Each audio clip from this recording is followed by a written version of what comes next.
Telugu Desam party mini manifesto ప్రకటించడానికి ముందు వరకు జగన్మోహన్ రెడ్డి పథకాలన్నీ వేస్ట్ పథకాలు, రాష్ట్రం నాశనం అయిపోతుంది ఈ పథకాల వల్ల, ఈ పప్పు బెల్లాల్లా పంచడం ఏంటి, మరో శ్రీలంక అయిపోతుంది రాష్ట్రం అంటూ తెలుగుదేశం పార్టీ చాలా గట్టిగా ఆర్గ్యుమెంట్ చేస్తూ వచ్చింది.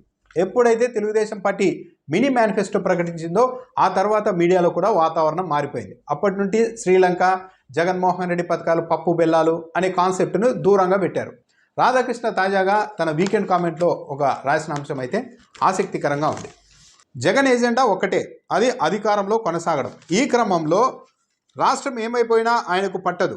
ఈ నేపథ్యంలో తెలుగుదేశం, జనసేన కూడా ప్రజల్ని ఆకర్షించడానికి పోటీ పడాల్సిన పరిస్థితి. అదే జరిగితే ఆంధ్రప్రదేశ్ను ఆ దేవుడే కాపాడాలి. 6 గ్యారంటీలు అంటూ తెలంగాణలో అధికారంలోనికి వచ్చిన కాంగ్రెస్ పార్టీ నెల గడవక ముందే గ్యారంటీల అమలు ఎలా అని దిక్కులు చూస్తోంది. కర్ణాటకలో ఆ పార్టీ ప్రభుత్వం ఇప్పటికే గుడ్లు తేలేసింది. కర్ణాటకకు బెంగళూరు, తెలంగాణకు హైదరాబాద్ రూపంలో ఆదాయ మార్గాలు ఉన్నాయి. ఆంధ్రప్రదేశ్కు కనీసం రాజధాని కూడా లేదు ఆదాయం రావడానికి. అప్పుల మీద ఎంతకాలం బతుకుతారు? ఈ పరిస్థితుల్లో ప్రజలే విజ్ఞత ప్రదర్శించాలి అని రాధాకృష్ణ రాశారు. అంటే జగన్మోహన్ రెడ్డి కేవలం తన అధికారంలో కొనసాగడం కోసమే ఈ పథకాలన్నీ పెట్టారు. ఇప్పుడు జనసేన, తెలుగుదేశం పార్టీ కూడా ప్రజల్ని ఆకర్షించడానికి అదే ధోరణిలో వెళ్లాల్సిన పరిస్థితి వచ్చిందంటూ రాధాకృష్ణ రాశారు. సరే, జగన్మోహన్ రెడ్డికి ఈ రాష్ట్ర బాధ్యత పట్టదు, కేవలం అధికారంలో ఉండడం కోసమే ఈ పథకాలన్నీ పెడుతున్నారే అనుకుందాం.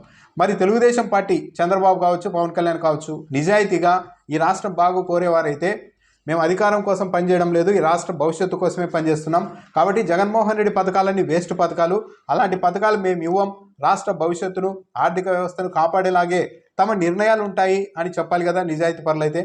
జగన్మోహన్ రెడ్డి పథకాలన్నీ అధికారం కోసమే అమలు చేస్తూ ఉంటే మరి చంద్రబాబు నాయుడు, పవన్ కళ్యాణ్ కూటమి కట్టి ప్రకటిస్తున్న ఈ పథకాలు కూడా అలాంటివి అనుకోవాలి కదా.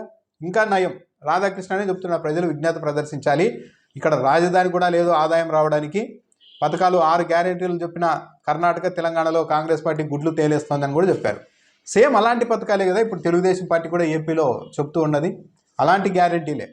ఒక్కో మహిళకు 18 ఏళ్ల నుండి 59 ఏళ్ల వరకు మహిళలకు ఒక్కొక్కరికి నెలకు 1500 రూపాయలు ఇస్తామని తెలంగాణ మినీ మేనిఫెస్టోలోనే, ఇంకా పూర్తి మేనిఫెస్టో ఎలా ఉంటుంది చూడాలి, మినీ మేనిఫెస్టోలోనే చెప్పారు. నిరుద్యోగులకు నెలకు 3000 రూపాయలు భృతి ఇస్తామని చెప్తున్నారు చంద్రబాబు నాయుడు. ఆర్టీసీ బస్సుల్లో ఫ్రీ, 3 గ్యాస్ సిలిండర్లు ఫ్రీ, సంవత్సరానికి 20,000 రూపాయలు రైతులకి ఇస్తాము అంటున్నారు. ఇంకా వృద్ధుల పింఛన్లు ఎంత పెంచుతారో ఫుల్ మేనిఫెస్టో ఇస్తే తెలుస్తుంది.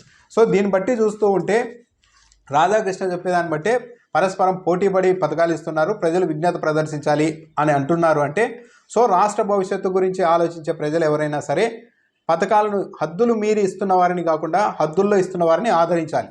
ఇది రాధాకృష్ణ చెప్తున్న దాని ప్రకారం. ఆ లెక్కనైతే అమ్మఒడి ఒక్కరికే ఇస్తామన్న జగన్మోహన్ రెడ్డి ఓటు వేయాలా? ఎంతమంది పిల్లలు ఉంటే అంతమందికి అమ్మవందనం పేరుతో 15,000 ఇస్తాం ఏడాదికి అని చెప్తున్న చంద్రబాబు నాయుడుకి వేయాలా? 18 ఏళ్ళు నిండితే చాలు 59 ఏళ్ళ వరకు 1,500 ఇస్తాం. నిరుద్యోగ భృతి 3,000 రూపాయలు ఇస్తాం. అప్పట్లో చంద్రబాబు నాయుడు తొలిసారి, రెండోసారి ఎన్నికలకు ఓన్గా వెళ్ళినప్పుడు కూడా ఇదే హామీ ఇచ్చారు, నిరుద్యోగులకు 100 రూపాయలు నిరుద్యోగ భృతి ఇస్తామని. కానీ అప్పుడు అమలు చేయలేదు. ప్రతి ఎలక్షన్ మేనిఫెస్టోని చెప్తున్నారు, అమలు చేయడం లేదు. కానీ మళ్ళీ అదే ఇస్తూ ఉన్నారు. సో రాధాకృష్ణ చెబుతున్న దాన్ని బట్టే ఈ రాష్ట్రానికి జగన్మోహన్ రెడ్డి పథకాలు ప్రమాదం అయితే తెలుగుదేశం పార్టీ, జనసేన కూటమి ప్రకటిస్తున్న పథకాలు పెను ప్రమాదం అని భావించాల్సి ఉంటుంది. అయితే గతంలో ఏబిఎన్ ఆంధ్రజ్యోతి ఎండి రాధాకృష్ణ తన వీకెండ్ కామెంట్లో నేరుగానే రాశారు, జగన్మోహన్ రెడ్డి పథకాలన్నీ ప్రజల్ని మభ్యపెట్టేవి, పప్పు బెల్లాల లాంటి పథకాలు, ఇవి ఏమాత్రం మంచివి కాదని నేరుగానే రాశారు అప్పట్లో.